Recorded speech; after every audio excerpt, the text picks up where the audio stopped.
Assalamualaikum warahmatullahi wabarakatuh, Pak Imam. Waalaikumsalam warahmatullahi wabarakatuh. Rahayu nggih. Rahayu. Panggih malih kali Sekar Media. Nggih. Menika jenenge bahas nggih jenenge tanget Pak Imam nggih. Mbah Prada utawi Kyai Prada menika sejarahnya napa, Pak? Bismillahirrahmanirrahim. Assalamualaikum warahmatullahi wabarakatuh. Rabbi shrahli sadri wa yassirli amri wahlul 'uqdatam min lisani yafqahu qawli. Saya ucapkan selamat malam, selamat pagi, selamat siang, dan selamat sore pada seluruh penggemar YouTube dimanapun Anda berada. Rahayu, rahayu, rahayu. Rahayu. Mbah Prada atau Kyai Prada ini sebetulnya hanyalah sebuah gamelan saja yang berupa gong yang namanya bendi Kyai Becak. Yo, sanes namanya tiang nggih. Sanes. Yaitu sebuah gong dengan laras limo. Nggih, nggih. Bunyinya laras limo. Itu aja gong atau kempul. Kempul. Gamelan nggih, masuk gamelan Kyai Prada. Dan ini sudah menjadi tradisi atau adat budaya yang ada di Blitar umumnya, khususnya masyarakat Ludoyo sendiri. Setiap tanggal 12 Maulud ada diadakan siraman. Siraman, dan pada tanggal 2 Syawal juga dilakukan siraman. Jadi 1 tahun 2 kali siraman tersebut. Tapi yang paling rame bisa mengundang masyarakat di seluruh penjuru, mungkin di Jawa, yaitu di bulan Maulud. Nah itu. Maksudnya siraman apa, Mas? Dimandikan. Betul. Dimandikannya pun dijaga dengan kembang setaman. Kalau untuk asal usulnya Gong Kyai Prada ini, atau Mbah Prada disebut ya, terkenalnya adalah Mbah Prada kayak gitu. Asal usulnya napa nih? Nah, gitu. Ini pada tahun 1704. Pada 1704 yaitu di Keraton Surakarta Adiningrat ada pemilihan raja atau susunan, yaitu Pakubono I.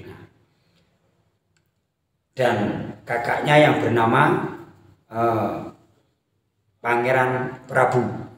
Ini Pangeran Prabu ini dari Selir atau dari istri Ampeyan. Gitu.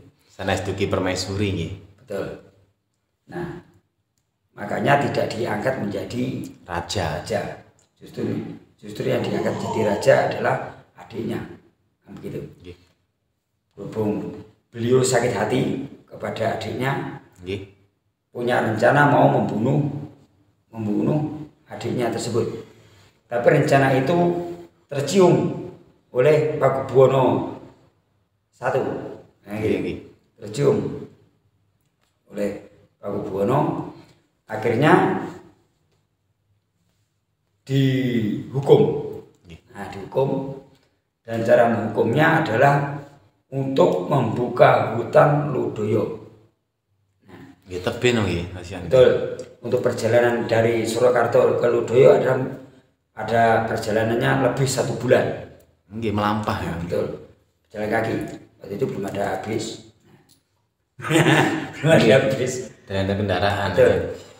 Nah, dan diikuti oleh istrinya, yaitu Dewi Pandansari, dan juga ditemani oleh abdi setianya, yaitu yang bernama Ki Ahmad Tariman. Nah, kemudian beliau berjalan menembus hutan, keluar hutan, masuk hutan, keluar hutan, sampai 1 bulan, sampailah ke tempat tersebut. Nah, di daerah itu beliau menebang hutan. Beliau menebang hutan. Dan hutan tersebut disisakan dua pohon yang sangat besar, yaitu ringin kembar. Nah, mungkin sekarang yang udah roboh beberapa tahun yang lalu, sekarang ditanam kembali. Nah, dia ditanam kembali, dia udah lumayan besar. Ya sudah besar udah ringinnya. Dan akhirnya Pangeran Prabu ini sedih, Mas. Sedih. Akhirnya beliau bertapa. Dan meninggalkan Ki Ahmad Hariman, ditinggal di Ludoyo situ. Nah, dengan membawa bendi tersebut. Nah, akhirnya bertapa. Kemudian Ki Ahmad Hariman ini kebingungan, juga kangen juga dengan Pangeran Prabu. Berjalan lagi, masuk hutan lagi, akhirnya tersesat di situ. Akhirnya Ki Ahmad Hariman ini tersesat. Dan menurut pesannya Pangeran Prabu, nanti kalau mencari saya tidak ketemu, pukullah bendi ini, dipukul 7 kali. Nanti saya akan datang. Gitu. Di dalam kebingungan tersebut akhirnya dipukul, Mas. Bendi tersebut dipukul 7 kali. Nah, tapi yang datang bukan Pangeran Prabu, tapi kumpulan harimau yang besar-besar, kumpulan macan yang besar-besar. Ada macan loreng biasa, macan kuning loreng itu, dan ada juga macan putihnya. Nah, gitu. Berarti zaman sampeyan itu tasik kathah ten Jawa. Betul. Dulu masih banyak macan, Mas. Dulu dari kita sini, dan di Ludoyo. Sekitar tahun 1700. 1700-an. Nah, 1704 lah. Dan kemudian Pangeran Prabu ini tidak datang. Yang datang kumpulan harimau. Tapi harimau ini justru tidak menyerang. Tidak menyerang Ki Ahmad Hariman, justru melindungi beliau. Melindungi beliau. Bahkan bisa kembali lagi ke Ludoyo lagi, ke tempatnya beliau tadi. Nah, akhirnya gong tadi atau bendi tadi dititipkanlah kepada seorang janda. Yang di Dadapan. Sebenarnya yang di Dadapan sana. Kemudian si Prabu atau Pangeran Prabu tadi berjalan menuju ke barat. Nah, menuju ke barat dan menanggalkan pakaian-pakaiannya, ditanggalkan di situ. Itu namanya di Desa Pakel. Nah, itu sampai sekarang dikeramatkan, tempatnya pun sampai sekarang dikeramatkan. Tempatnya menyimpan pakaian. Tasik wonten nggih. Ya, betul disimpan di situ. Dan akhirnya sampai ke daerah Kademangan. Nah, di Kademangan itu bertemu kembali dengan telik sandi prajurit dari Surakarta. Terjadi peperangan. Terjadi perkelahian lagi Prabu Pradana dengan Pangeran Prabu tadi. Nah, kemudian perang. Tapi prajurit Surakarta semua terbunuh. Nah, akhirnya dilanjutkan perjalanan lagi ke selatan, yaitu di daerah Dawan. Nah, daerah Dawan, dan di sana Pangeran Prabu membuka pertanian. Nah, kebetulan Pangeran Prabu bisa bertani. Nah, akhirnya beliau bertani padi gogo. Nah, padi gogo. Niku istrine mboten tumut ya? Tumut, Mas. Tumut. Kemana-mana beliau tumut anunya, istrinya ini. Dan setelah penanam padi gogo sampai 3 bulan, tapi karena tanahnya yang tidak bagus, akhirnya panennya gagal. Panennya gogo tadi gagal, dan gagal itu kalau bahasa Jawa namanya wurung. Nah, akhirnya sampai sekarang dijadikan nama yaitu gogo wurung. Nah, Nggih. Artinya padi gogo tadi gagal kan gitu. Jadi namanya gogo urung.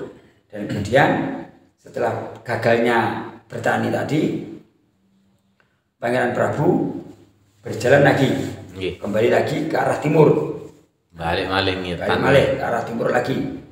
Dan sampai ke di Sandarungan. Nggih. Nah, di Sandarungan istrinya melahirkan Anak pertama. Laki-laki tapi meninggal. Oh, sedo. Meninggal dan dikuburkan di Gunung Pandan. Nggih. Sebelahnya Gunung Kedet, sebelah barat Lodoyo. Nah, Lodoyo ini masuk wilayah Kecamatan Sutojayan, Nggih. Kelurahan Kalipang. Nah, gitu. Kenapa disebut nama Kalipang? Karena sungainya ngepang, kalinya ngepang, itu nama Kalipang. Terus kali daerah jenengan setelak ini. Ya memang daerah saya. Berikut Daerah itu? saya, betul. Oh, nggih. Dan kemudian Pangeran Prabu setelah menguburkan bayinya tadi tetap berjalan ke timur terus. Tapi sing istri mboten pecah kan. Betul, terus mengikuti beliau. Nggih. Mengikuti beliau sampai ke Jegu. Jegu itu daerah Jeglong, Mas. Daerah Jeglong, sebelah timurnya Ludoyo. Timur utara. Nah itu. Loretan nah, gitu ya. Kemudian perjalanan lagi sampai beliau tinggal di daerah Desa Kedung Ungu. Nah, daerah Kedung Ungu sebelah timurnya Kawulon. Terus tiang ini mboten ngantos jenek mboten Melampah terus. Bahkan beliau sampai membuat peninggalan beliau adalah desa-desa tersebut. Nah, itu. Nah, kemudian istrinya tadi di situ hamil lagi. Nggih. Hamil tua, diajak naik gunung di daerah Kawulon. Dan di gunung situ istrinya melahirkan lagi kembar. Nah, karena di situ tidak ada piranti atau alat untuk menolong, Nggih. akhirnya bayi tersebut juga meninggal lagi. Sedo malih kali. Dan juga istrinya atau Dewi Pandan Sari tadi akhirnya juga meninggal. Nggih. Nah, dan di situ gunung itu dinamakan Gunung Peranti. Nggih. Atau Gunung Piranti sekarang. Dan tetap ada, petilasannya juga ada. Dan di situ sampai di Gunung Peranti situ perjalanan Pangeran Prabu ini putus. Nah, tidak tahu limbahnya. Nggih. Nah, entah beliau ini murco atau musnah lah, kayak gitu ya. Murco meninggal dengan jasadnya, hilang dengan jasadnya atau gimana? Karena sejarahnya putus sampai di situ. Nah, untuk nasibnya Agung tadi adalah dititipkan dari Rondo Dadapan. Rondo Dadapan tadi yaitu dilempar-lempar terus, Mas, berpindah-pindah tangan. Bendene kuwi. Nggih. Setelah dipegang oleh Nyai Partosuto, nah itu Rondo Dadapan Partosuto, kemudian dipindah atau dipegang oleh seorang dalang. Nah, oleh seorang dalang yaitu di daerah namanya di desa di atasnya desa saya. Nggih. Nah, namanya Ngekul. Nah, desa Ngekul. Niku bendane sak pinten gedene, Mas? Bendanya kalau selebar tampah. Berarti mboten ageng nemen mboten. Betul, bisa digendong. Makanya kalau setiap siraman digendong. Kemudian setelah dibawa seorang dalang di Ngekul, berpindah lagi dalang lagi di daerah Kepek. Nah, di daerah Kepek terus berpindah dan bahkan sampai sekarang disemayamkan di Pesanggerahan sendiri, Pesanggerahan di Ludoyo. Nggih. Di Pesanggerahan itu ada depannya ada patung harimau besar. Nggih. Tapi kadang kalau ada orang yang punya supranatural, Nggih. bisa berdialog dengan itu bisa kayak seperti itu. Kalau ukurannya macan seperti itu besarnya, kan itu. Terus macane saged ngomong. Kalau orang supranatural seperti Bisa komunikasi dulu gitu, Ustadz Pati dulu Ustadz Pati dan waktu acara Dukul jalan-jalan pernah ke sana, dan Ustadz Pati juga pernah berdialog dengan macan tersebut. Nah itu bahkan bisa masuk ke Pesanggerahan dan mendekat kepada gong tersebut, bendi. Karena bendi ini bukan cuma satu tapi ada dua. Yang satunya ada di Keraton Surakarta, juga namanya sama, Kiai Beca. Nah, ngantos sampe niku nggih. betul. Yang sekarang kalau sedulur-sedulur semua yang pernah berkunjung ke Keraton Surakarta, nanti ketemu yang gong atau bendi Kiai Beca digantung di sana, di museum, di museum kerajaan atau Keraton Surakarta di Ningrat.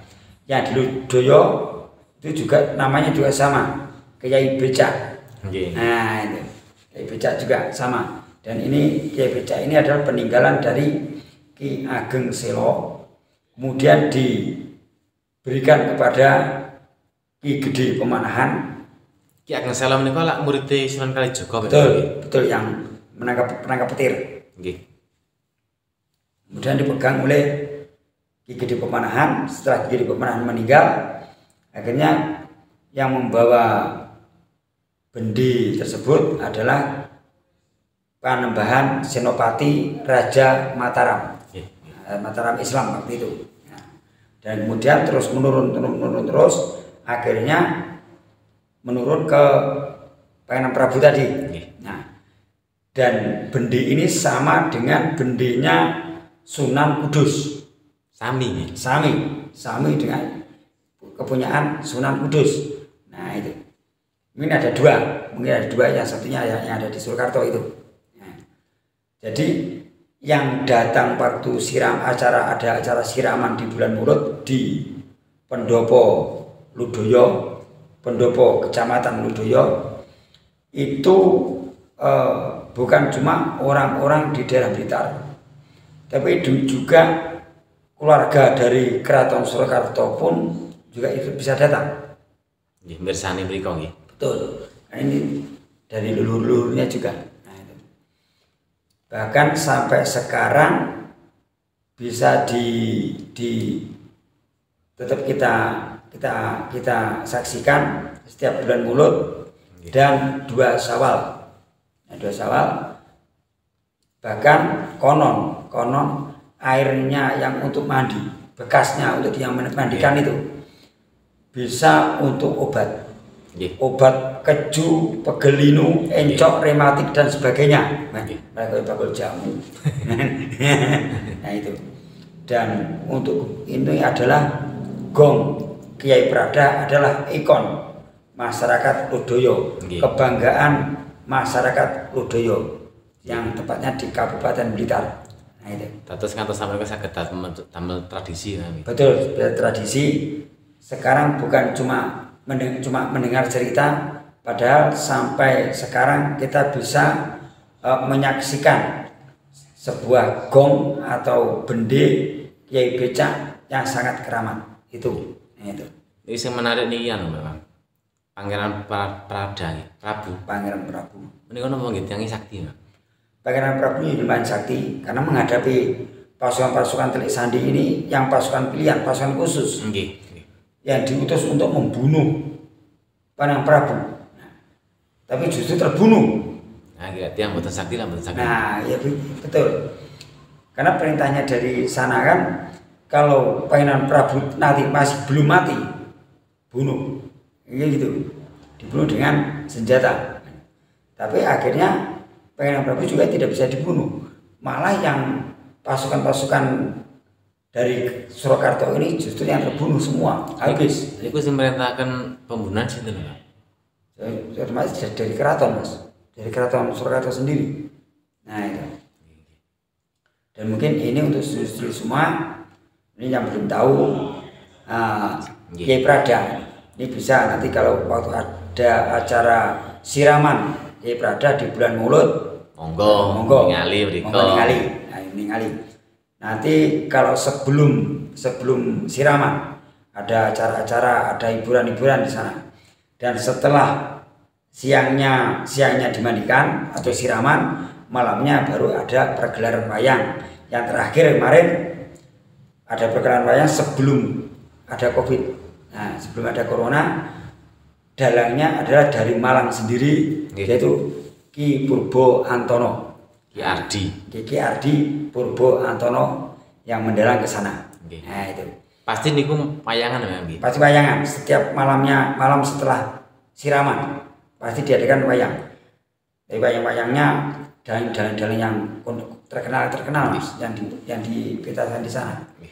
Yang terakhir kan ini corona, jadi tidak ada kemarin. Jadi yang terakhir sebelum corona waktu itu Ki Ardi Purbo Antono. Mungkin tahun saat menikah sakit ya. Mungkin yang akan datang insya Allah sakit bisa yang itu. Oke, penjelasannya pun lengkap, matur nuwun memang, monggo. Ya, sementara hanya itu yang bisa saya sampaikan untuk sedulur sekarang media semua. Kalau ada kesalahan kekurangan, saya minta maaf yang sebesar-besarnya. Wallahul muwaffiq ila aqwamit thoriq. Wassalamualaikum warahmatullahi wabarakatuh. Rahayu.